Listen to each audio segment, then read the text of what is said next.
Guys, kalau kamu pernah ikutin saya di Instagram bulan akhir Februari kemarin, kan saya diundang tuh sama Oppo Indonesia untuk ngikutin acara MWC 2023 di Spanyol.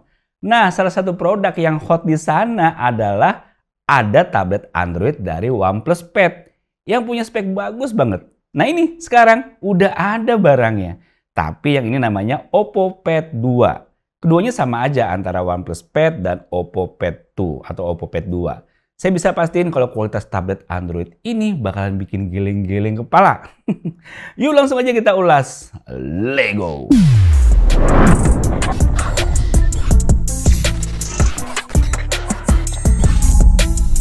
Jadi secara spesifikasi kedua tablet OnePlus Pad dan Oppo Pad 2 adalah sama. Chipset, layar, kamera, baterai semua sama.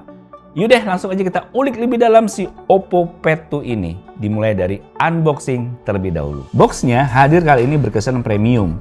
Hanya ada tulisan Oppo Pad 2 di bagian atas. Tengahnya menampilkan setengah lingkaran yang bertekstur. Saat dibuka langsung dijumpai dengan device Oppo Pad 2-nya. Di dalamnya lagi terdapat box kecil yang berisikan lembar kartu garansi, lembar panduan pengguna, serta terdapat kartu untuk Oppo Membership. Dan kita juga diberikan kabel charger Type-C dengan kepala charger SuperVOOC 67 watt. Cukup simpel sih isi paketan penjualannya. Tapi kamu juga bisa beli keyboard secara terpisah. Bentuk boxnya juga mirip-mirip sih. Di dalamnya cuma disediain keyboardnya aja dan juga beberapa lembar penjelasan pengguna serta garansi. Tampilan tabletnya cukup berbeda ya, di mana modul kamera yang biasanya berada di posisi seperti smartphone, tapi kali ini Oppo Pad 2 menaruhnya di tengah-tengah dan hanya berbentuk bulat satu kamera aja. Dari segi desainnya sih lumayan terlihat premium dengan adanya logo Oppo di tengahnya. Dan di bagian back covernya ini menggunakan efek seperti yang ada pada boxnya. Cukup oke sih untuk bagian bodi belakangnya. Di samping-sampingnya membulat dengan bagian atasnya yang mengotak. Sepertinya emang dibuat mengotak ya di atasnya ini buat nempelin si Oppo pensilnya. Pada bagian layarnya ini hadir cukup besar ya dengan panel layar yang mencapai 11,59 inch. Untuk ukuran layar sendiri dipanjang 239 mm, lebarnya 171 mm. Ukuran ini memungkinkan kita untuk menampilkan lebih banyak konten dalam satu layar. Tampilannya jelas lebih enak karena memiliki resolusi 2800 x 2000 pixel. Tampilan seperti ini memanjakan banget mata kita untuk sekedar nonton film atau bahkan bermain game. Didukung dengan kerapatan layar yang mencapai 297 dpi, dapat mampu menghasilkan tampilan yang bagus di sini. Bahkan layarnya juga support 144 Hz loh. Jadi lebih enak lagi buat dipakai main game di sini atau sekedar multitasking beberapa aplikasi. Mantep sih.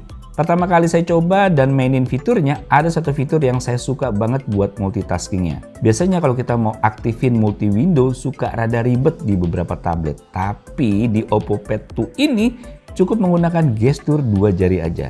Misalnya kamu lagi buka YouTube dan pengen buka TikTok, cukup slide dua jari ke bawah dari atas seperti ini. Setelah itu langsung aja pilih aplikasi TikTok. Udah deh, kedua window itu langsung tampil di layar kamu. Kamu bisa atur mau sebesar apa di setiap windownya. Nah, bukan cuma ini ya, kamu juga bisa aktifin floating window dengan drag bagian garis atasnya. Jadi kamu bisa tampilin 3 aplikasi sekaligus. Dan kamu bisa nyalain video YouTube dan TikTok berbarengan loh. Keren kan? Udah gitu, gamenya juga bisa kamu mainin di sini. Misalnya, kamu lagi mau nyari walkthrough sambil main game, tetap bisa jalan nih di sini. Mantep. Tapi semuanya percuma kalau ternyata performanya biasa aja. Untung aja pas saya coba ternyata serba ngacir guys pakai Oppo Pad 2 ini. Oppo Pad 2 dibekali dengan chipset MediaTek Dimensity 9000 dengan GPU Mali G710 MC10. Berkat chipsetnya ini kita bisa dapetin skor AnTuTu benchmark sebesar 982.000 dan GPU Max benchmarknya mencapai 1.413.000. Skornya ajib kan? Saya paling seneng nih kalau udah ada tablet tapi pakai chipset yang kenceng juga. Kita tes lagi nih benchmark lainnya ya. Kita juga ngetes menggunakan Geekbench 5 yang bisa dapetin skor 868 untuk single core-nya dan skor 3129 untuk multi core-nya. Lalu 3D Mark-nya kita dapetin wildlife-nya skornya 7305 dengan slingshot-nya max out. Udah lengkap nih di semua benchmark. Skornya pada tinggi-tinggi ya. Dan sensor yang dihadirkan di sini juga tergolong lengkap untuk sebuah tablet. Hampir semua sensor tersedia, kecuali proximity sensor aja. Mantap nih, bisa main game pakai gyro. Selanjutnya kita tes performa CPU menggunakan CPU throttling test selama 30 menit. Performa rata-rata di 95%. Cukup stabil di 90% dari menit awal hingga 30 menit. Kapasitas baterai yang dihadirkan di sini 9510 mAh. Udah 10.000 lah tuh ya. Dimana ini tahan lama banget ya untuk sebuah tablet.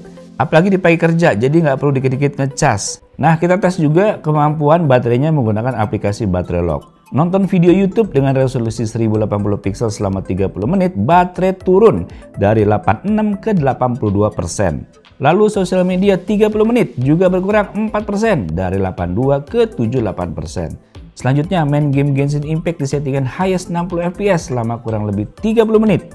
Baterainya berkurang 14% dari 78 ke 64%. Sebenarnya performa baterainya biasa aja ya, apalagi kalau dipakai cukup berat, dia akan berkurang cukup banyak.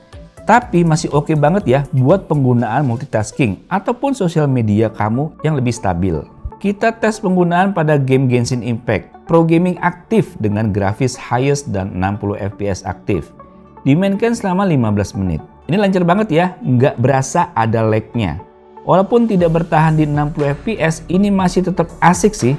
Saat kita tes pun bisa dapetin rata-rata 58 fps dengan fps terendah 54 fps saat lagi tarung banyak musuh.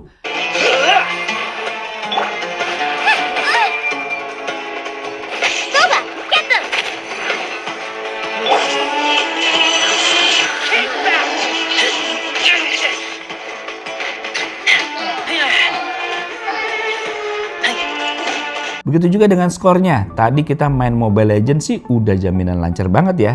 Settingan kita set rata kanan. Main di sini nggak berasa ada frame drop sama sekali. Tetap lancar dan performanya juga stabil. Selanjutnya PUBG Mobile kita bisa set rata kanan hingga Ultra HD. Tapi sayangnya 90 fps-nya masih kelok nih. Padahal layarnya sendiri mampu di 144 Hz. Sayang aja ya. Tapi yang saya suka sih gyroscope-nya aktif, jadi lebih asik lagi buat main game PUBG Mobile. Tetap lancar kan selama kalian lihat tadi? Mantep nih, saya suka.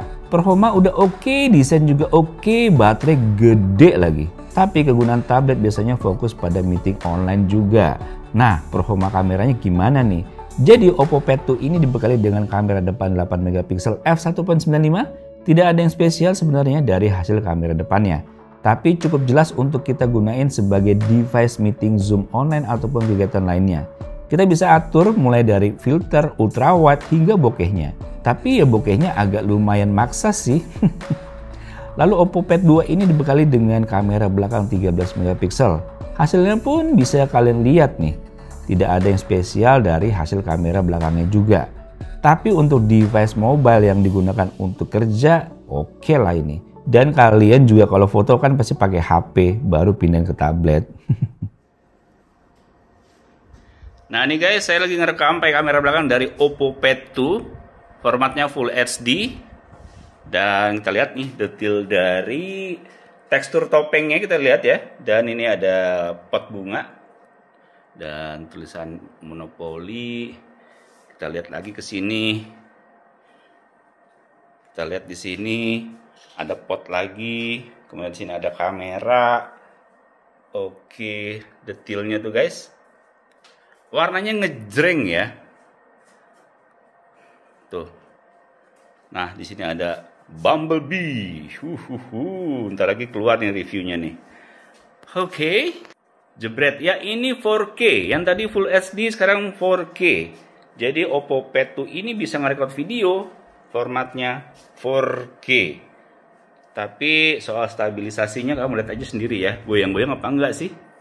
Kalau saya lihat di layar sih agak sedikit goyang ya, cuma nggak tahu hasil di komputer seperti apa. Dan ini adalah 4K. Nah ini kamera selfie-nya nih guys, dari Oppo Pad 2. Oke, lumayan juga ya. Warnanya tajam, cerah, dan ya sebagai video untuk tablet Android sih ya oke lah ya. Sekarang saya mau cobain bokehnya nih. Nah guys, sekarang saya nyobain kamera selfie-nya nih. Dan fitur bokehnya saya nyalain. Seperti ini guys. Tuh, belakangnya bokeh ya. Oke, gimana guys? Sat. Sat.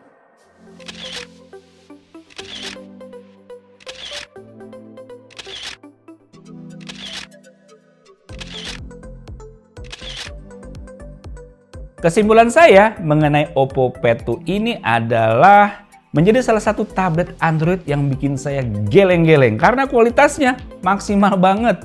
Layar yang tajam dan jernih lagi. Pengoperasiannya yang smooth. Speakernya yang bikin wow. Mungkin kekurangannya adalah mungkin tablet ini agak kecil ya saya. Jadi pada saat kita ngetik-ngetik tuh kayak tangan tuh kayak agak dempet-dempet gitu ya. Tapi ya mungkin ini butuh kebiasaan aja sih untuk ngetik. Kalau udah biasa mungkin akan lancar. Oh ya, untuk tingkat keakuratan pensilnya juga sangat bagus ya, presisi deh. Namun bila berbicara soal harga nih, ada kualitas, ada harga.